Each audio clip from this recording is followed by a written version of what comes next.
Hello everybody, I just wanted to say I want to do something different with this video. In my early days of filming YouTube videos, I was very self-conscious about my eyes.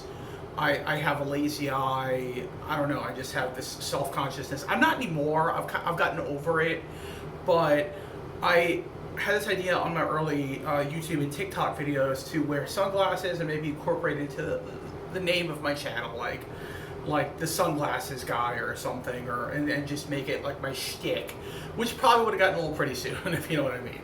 So I figured, why not try a video in sunglasses? I'm going to be reviewing Star Trek, the new movie on Paramount Plus. It's a movie made for Paramount Plus. I think they were originally thinking it's called Star Trek Section 31.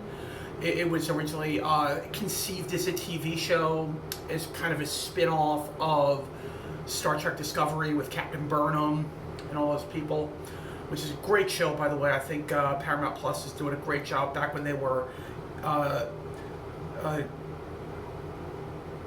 what were they called? CBS All Access. They were just a really, they were always doing really good things with the Star Trek and TV. I think they're doing Roddenberry justice, and I think his kids are probably very proud, and they're probably involved with it in some way, and grandkids and whatnot. So I basically, sorry, it's very dry air in my area. It's winter. Clear my palate and whatnot, but anyway. So it's a movie. It's about Captain Giorgio, played by Michelle Yeoh, who you might remember. She was just in Wicked. She was just in Wicked, and she was also in Everything, Everywhere, All at Once, which was very good movie. A little weird, but good. It was about interdimensional stuff.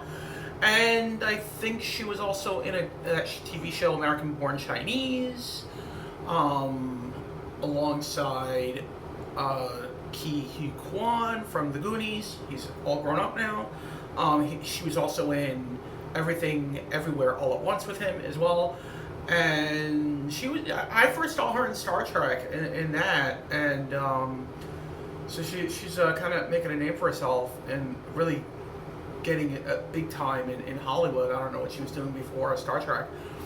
I probably looked one time online and saw her credentials, her listings of TV shows and movies, but yeah, very good actress. I mean, she played when Discovery first started out, she was the captain of the ship, and something that Burnham did that was detrimental to their mission got the captain killed. Captain Giorgio. So later on down the road, they went to another dimension, and they met the evil Giorgio, Empress Giorgio or whatever, and she was this bloodthirsty killer, and at the end of that season, she got trapped in their universe. They closed it off or something, and she was with them in the regular Star Trek universe, and then something happened. She started like switching off, almost like phasing out of time, and they had to send her to Section 31. They didn't really quite explain that in this movie. They just kind of open up and she's in a nightclub. She's on the run. She's trying to hide out, but the Federation gives her a mission. And before we get into anything about the plot, I'm not going to get heavily into like what it's about and rundown of what it's about and stuff, but I really did enjoy it a lot. It was fast paced. It jumps right into the story. It's lighthearted. It's a lot of funny moments, funny characters. Yet there were tense moments as well. So you had a little bit of both. Yes, it did kind of feel like a long movie, like a long TV show, but it really was entertaining and funny. And if I had to say what it reminded me of, honestly, Ocean's 11, Kingsman: Secret Service, if you've seen those movies. I never read the comics, but I heard they're graphic novels, but I heard they're good. They're from England. Fight Club, definitely some Fight Club action going on in this. And Mission Impossible, And did I say Ocean's 11? I think I said Ocean's 11. So all this stuff mixed into one, and you get this great, fun adventure, funny as well, with a lot of comedy, and it was just a really fun movie. I mean, it wasn't anything groundbreaking in the Star Trek universe. It wasn't like, I'll be honest, like, the way I got into Star Trek, and I'll tell you a little bit of a story here, but I hope I won't go too far into it, but my dad first of all, my dad showed me, he bought me when I was a kid on VHS. He bought, back when that was a thing, he bought me Wrath of Khan, like the original Wrath of Khan. And that was like my first introduction into Star Trek. Then, soon after that, I saw Next Generation. And it was like my generation's Star Trek. You know, that's what I got into. And then soon after, Deep Space Nine came out, and Voyager, with Janeway, and there were some movies that followed the Next Generation with Picard and all those guys. So that's kind of my introduction into Star Trek. And over the years, my dad has kind of indoctrinated me, if you will, brainwashed me, if you will, into really loving TOS and getting into that. The pilot episode with one of my dad's favorite characters, Vina, who's played by Susan Oliver. If you don't know about her, I'm not going to give it all away here. Just look her up, Susan Oliver. She's got an interesting story. She's intertwined with the Twilight Zone and Star Trek and all the shows of the 1960s. So you're not going to go any further than that. This is not about her, but just anyway. So my dad got me into TOS. So I had like the newer Star Trek and Generation and Deep Space Nine and all that stuff. And then there was even like Sequest, which kind of was like Star Trek in a way. Never got into another thing that kind of reminds me of Star Trek, but I didn't like it, was Stargate, but I like the movie. And I don't recognize the show as being part of it. But anyway, that's for another story. So, and then like 2009 rolls around, and right before that, I'm hearing, well, wait a minute. I think my drink has got like some air freshener in it, so I'm gonna have to cut that out. I'm not gonna drink out of that anymore. So 2009, and me and my parents saw all together one night, and then we hit dinner at like Joe's Crab Shack or something. We saw J.J. Abrams verse in the J.J. Abrams verse of Star Trek 2009. And I absolutely loved it. I love Abrams verse, and I love the second one too with Khan. Even the changes they made, the retcons, if you will, I had no problem with it. Really loved both movies. And I had my doubts when they announced that Discovery was coming out, and I at first didn't get CBS All Access. So I didn't initially get it. I bought Discovery Season 1 on DVD.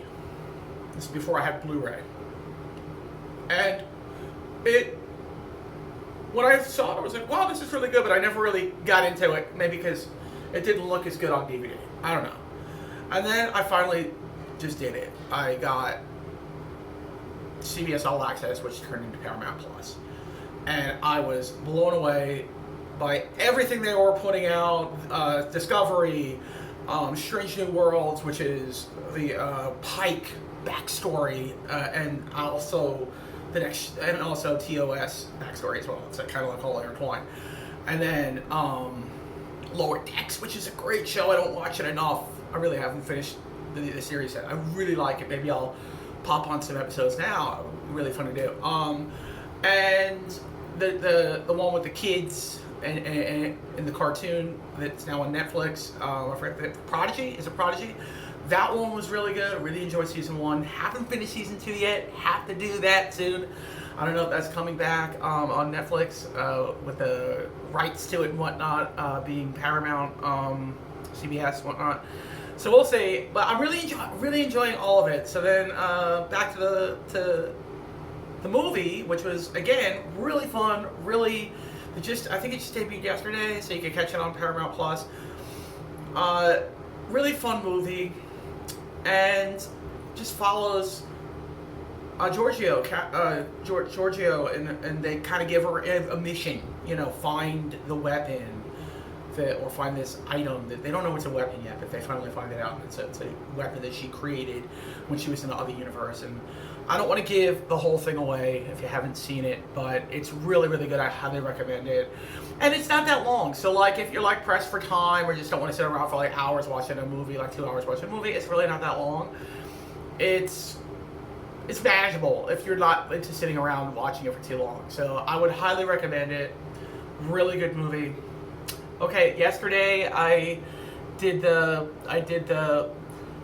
review for Gladiator 2, and I gave it a 7.5. I'm giving this one a 9.5, a solid 9.5. I would give it a 10, but I don't think it was perfect, so I'm giving it a 9.5 out of 10. I really enjoyed it. I highly recommend Star Trek Section 31. The movie is airing right now on Paramount Plus. And I think if you don't want to get Paramount Plus and you don't have it, eventually it'll be on Prime Video to rent, probably. It'll eventually be on Prime Video. They're somehow intertwined. They put all the same stuff on both. Eventually. I mean, you might have to pay extra for it. Like, if you want to rent it, you might have to pay like $3 or so. I don't know. But really good movie. Highly recommend it. And yeah, I had my doubts. I'm like, I don't know. But then I saw the trailer, and I'm like, I'm going to like this. And I still had my doubts. I still had slight doubts. But yeah, it was really good. Really enjoyed it. Highly recommend it. Guys, have a great Saturday, everyone. God bless, and may the Force be with you.